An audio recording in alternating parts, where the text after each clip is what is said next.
अगर मैं कहूँ कि जैनिज़्म सिर्फ मंदिर जाने या व्रत रखने तक सीमित नहीं है, बल्कि ये आपके हर दिन को बेहतर बना सकता है, तो आज के युवाओं को तो जैनिज़्म और लगता है, जबकि असल में ये फ्रीडम की ओर ले जाता है। मिनिमलिज्म, माइंडफुलनेस, सस्टेनेबिलिटी ये सब दुनिया अब सीख रही है, लेकिन ये सब हमारी संस्कृति का हिस्सा था। आज हम जैनिज्म को रिलीजन की तरह नहीं, लाइफस्टाइल की तरह समझेंगे, जहां ना कोई कंपल्शन है, ना कोई रिस्ट्रिक्शन, सिर्फ एक बेटर वे ऑफ लिविंग। इससे समझने के लिए मैं आपके साथ 5 पॉइंट्स शेयर करूंगा, जो आपको बताएंगे आप जैनिज्म को अपनी लाइफस्टाइल कैसे बना सकते हो। Follow Jainism, not rules. Jainism कोई मजबूरी नहीं है, ये एक पावरफुल माइंडसेट है। आपको क्या लगता है, जैनिज्म सिर्फ नियमों का एक सेट है, ये सिर्फ एक मानसिकता है, ये एक क्रांति? असली जैनिज्म ये नहीं कहता कि मत खाओ, मत बोलो, मत करो, बल्कि ये सिखाता है खाओ लेकिन सोच कर, बोलो लेकिन समझ कर, जियो लेकिन जागरूक होकर। जैनिज्म डिजायर कंट्रोल के बारे में है, ना ज्यादा भागने की जरूरत, ना रोकने की जरूरत, बस संयम को समझना जरूरी है। यही है फ्रीडम की असली की गोल्डन रूल है। अगर तुम अपनी इच्छाओं के गुलाम हो तो तुम कभी आजाद नहीं हो सकते। इमेजिन, अगर आपकी इच्छाएं आपके ऊपर राज कर रही है, आपके ऊपर हावी हो रही है, तो आप कितने भी अमीर सफल हो फिर भी गुलामी हो।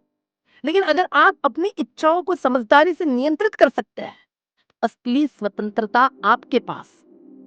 तो जैनिज्म कोई कठोर नियमों की बेड़िया नहीं है, बल्कि मन पर कंट्रोल पाने की एक कला है।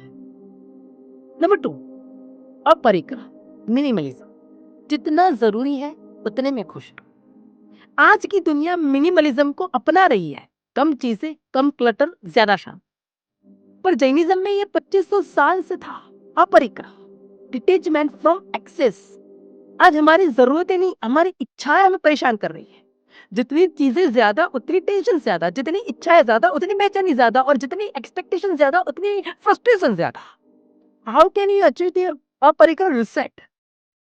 नंबर 1, हर महीने अपनी अलमारी, फोल्डर या लाइफ के क्लटर को साफ करो। नंबर 2, अगर किसी चीज का 6 महीने से उपयोग नहीं किया है, उसे दान कर दो। स्टेप 3, सोशल मीडिया डिटॉक्स की तरह पोजीशन डिटॉक्स भी करो। जरूरी और गैर जरूरी चीजों में फर्क सीखो। जब हम अपरिग्रह अपनाते हैं तो हमारा दिमाग हल्का होता है और शांति अपने आप बढ़ती है। गोल्डन रूल, जो कम में खुश रहना सीख लेता है वो असली अमीर है। नंबर 3, जैन धर्म की साइंस को समझो। आज की दुनिया इंटरमिटेंट फास्टिंग को हेल्थ ट्रेंड बना रही है, लेकिन जैनिज्म में तो उपवास एक साइंटिफिक और स्पिरिचुअल प्रैक्टिस है। जैनिज्म कहता है खाने के लिए मत जियो, जीने के लिए खाओ। क्या उपवास कोई पनिशमेंट है? नहीं, ये एक बॉडी रिसेट है। एक समय के लिए अपनी इच्छाओं को पॉज करना। उपवास करने से सिर्फ शरीर नहीं, मन भी डिटॉक्स होता है। इससे हमें पता चलता है कि हम कितनी चीजों के आदी हो चुके हैं। जब हम खाना कंट्रोल कर सकते हैं तो धीरे धीरे अपनी बुरी आदतें भी कंट्रोल कर।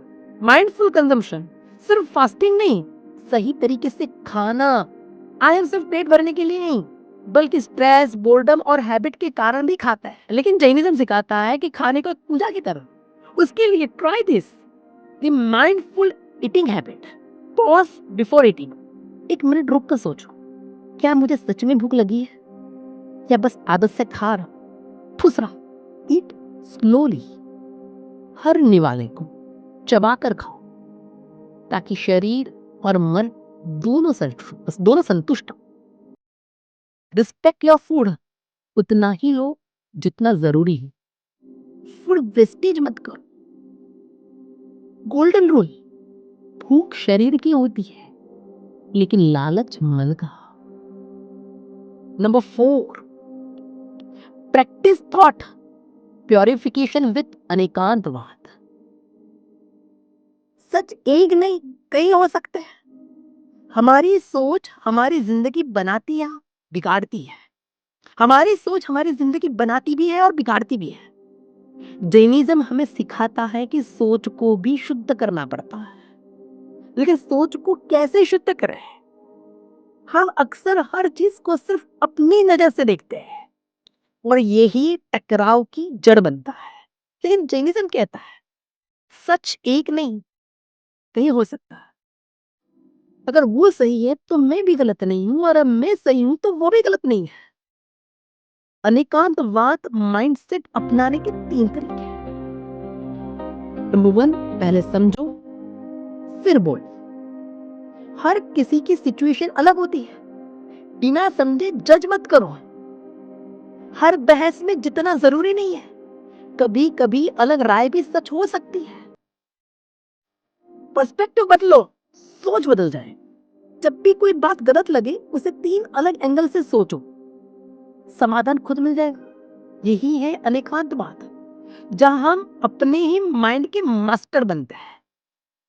गोल्डन रूल, सिर्फ अपनी नजर से मत देखो, दुनिया को अलग अलग नजरिए से देखने की आदत डाल। And number 5, 24 hour Jain experiment try करो। सवाल यह है, क्या हम असली जैनिज्म को रोक ही सकते हैं? इसका जवाब है यस, पर सिर्फ 24 घंटे।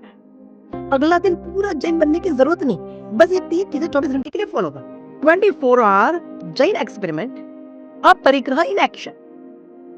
पूरे दिन एक भी एक्स्ट्रा चीज मत लो, कोई इंपल्सिव शॉपिंग नहीं। Speak with anekantavada. जब भी बहस हो, पहले सामने वाले का पक्ष समझो, फिर जवाब दो। फास्टिंग एंड माइंडफुल कंजम्पशन, एक मील पूरी अवेयरनेस के साथ खाओ, स्लोली, रेस्पेक्टफुली, और जितना जरूरत हो उतना ही। बस एक दिन ट्राई करो और देखो कि तुम्हारी मेंटल क्लैरिटी कैसे बदल जाती है। गोल्डन रूल, बड़े बदलाव की जरूरत नहीं, छोटे कदम भी बड़ा असर डालते हैं। आज की जिंदगी में जैनिज्म को कैसे अपनाएं, उसकी कुछ फाइनल टेकअवेज हैं। जैनिज्म कोई मजबूरी नहीं है, ये एक पावरफुल माइंडसेट है। ये आपको जागरूक जीवन जीने की कला सिखाता है, न कि बस नियमों का पालन करने के लिए मजबूर करता है। आप परिग्रह मिनिमलिज्म को अपनाओ, जो जरूरी नहीं उसे छोड़ना सीखो। कम चीजों में भी संपन्नता और शांति संभव है। Scientific fasting plus mindful eating, सिर्फ खाने के लिए मत खाओ, बल्कि शरीर और मन को डिटॉक्स करने के लिए उपवास और संतुलित भोजन अपनाओ। थॉट प्योरिफिकेशन, एकांतवाद, अपने विचारों को शुद्ध और संतुलित रखो।